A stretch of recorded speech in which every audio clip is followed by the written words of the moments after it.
Direction.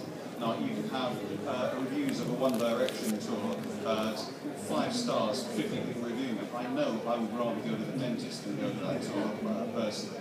Yeah, so those reviews are useless to me. That's an obvious example. But, you know, are people looking intelligently, particularly, at the sources of these reviews, do you think? Yeah, I think there is a growing awareness that there has been some sort of dark tactics used over however long, if you like.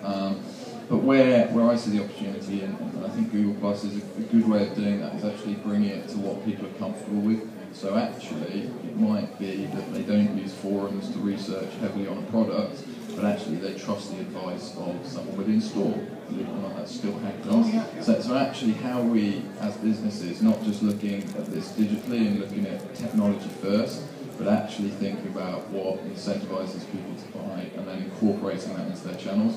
As I think most people, even my mother included, will use Google. She's comfortable with that. So actually now we're factoring reviews into that sort of area. But also, I really want to impress that sort of offline element is where I think we're going to see a lot of sort of improvements as brands start to go into this space.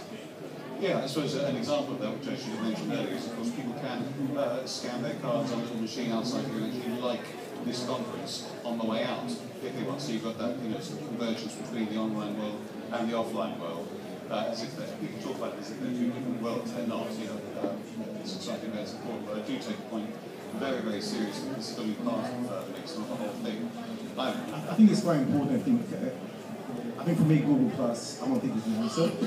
I think that still they have the huge amounts of numbers there, but are you actually plusing everything you see, everything you like? You know. I think we had the same question we had about 2 years ago in terms of what's the value of our life. And what brands, okay, we have a huge amount of followers, how can we basically translate that into ROI? We're not there yet. I think the value is basically doing the integration as you pointed. I think only now we start doing potentially with the Salesforce acquisition of Radiant 6 and so on, doing integration in terms of offline data with the online data. To be able to, I think the real impact, if you want to really address in social commerce, is not about finding prospects, but at the same time driving lifetime value. If you're able to pinpoint and build a communication and build a relationship with an audience, and instead of them staying with you for 2 years, they stay with you for 3 or 4 years, then you may start making money.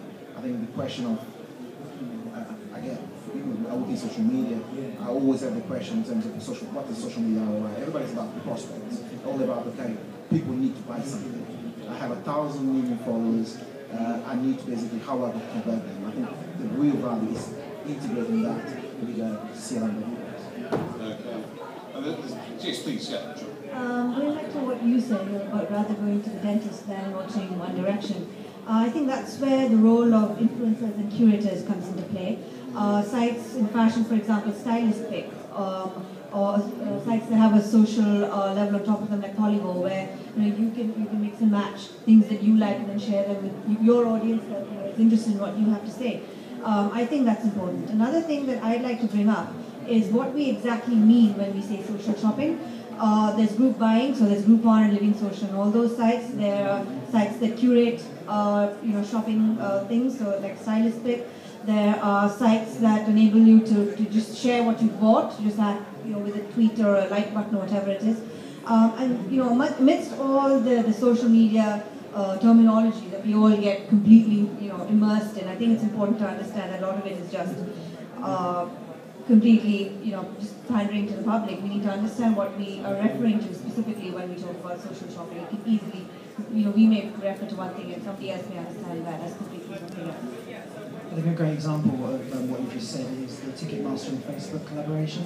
So if you don't know, basically Ticketmaster joined forces with Facebook, so that if you buy a ticket to a concert, you can see where your friends are sitting, and then it will move you together, so you can have a much more immersive experience. And that really is sort of where we see a lot of it coming, this convergence of technologies being used with Facebook and larger entities, and that's a massive opportunity for everyone.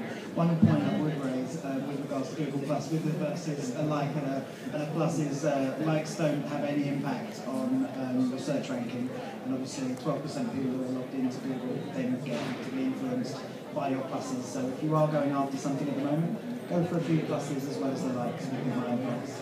But the other thing, just to sort of finally get off my soapbox in a minute, don't forget the basics. The biggest problem with Facebook and commerce and social commerce on that platform is trust. 55% of people do not trust Facebook as a commerce platform at the moment. That comes from Digitas, not myself or Mindshare.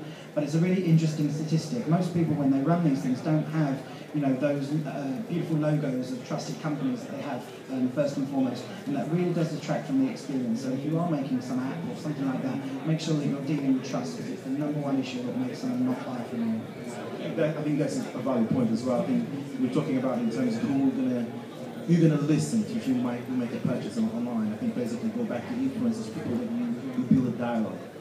At the same time, I think it's a really good example in terms of social shopping. For me, it's like May.com. I'm sure you guys are aware of it. May.com is fantastic because what enables these people to come together and develop products together, buy them together, and at the same time get really good products cheaper. And this is it's quite interesting model. I think there's so many different things out there in terms of. So I think I completely agree with you into social shopping, social commerce. I think it's quite confusing for someone that doesn't work in social media. But the same problem in terms of what we're heading through social media. I think the last count last week, I think, was over 200 job titles on social media. And it becomes really confusing. Potentially, for the same definition of social shopping, potentially we have 3 or 4 or 5 or 6. I think we, as an industry as well, need to make sure that we are able to say the same things all the time. And I think this is quite problematic when we have social commerce, social shopping, social e-commerce. It becomes really, really confusing for our clients. I'd like to see if there's any questions from the audience at this stage. I'm well aware I've got lots to ask. We could go on about this for some time. It's actually their session rather than ours. I can see some hands up. We could have a microphone over there, please. Thank you very much indeed. Hi, I would like to ask you, what's the media budget split between social media channels? Because if we are talking, if you receive a brief from a client to create a social media campaign and you have, I don't know, following brand objectives, probably you recommend to go on different social media platforms. Okay, how do you split the media budget? Based on what? Okay, lots of factors, obviously, but I think it's looking at the objectives, and if we're to tie this back to social shopping, if it's about driving trial of a product, this is probably a handy way to do it, and you can do that on scale. I think as well when it comes to a wider brief, obviously a lot of clients are very, very interested in where the people are, so let's go to Facebook, tends to be the sort of the starting point. But where we're trying to get to, and I can't speak on your behalf, but I guess this is kind of true, is actually making our clients much more social as a business, as opposed to thinking about it just purely as a channel. So actually it's about thinking about being consistent across platforms, again, on, offline. And I think also really thinking about how people behave on platforms. Very, very few people go to Facebook with their credit card, and if they are, they tend to be buying games and stuff like that. So it's about how do you tap into that and really think about what your audience wants.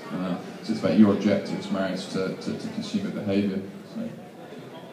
I think I completely agree. I think it's a proper media type question. I think how we divide in terms of our budgets. I think most of it is really understanding it's about the brief, it's understanding the objectives.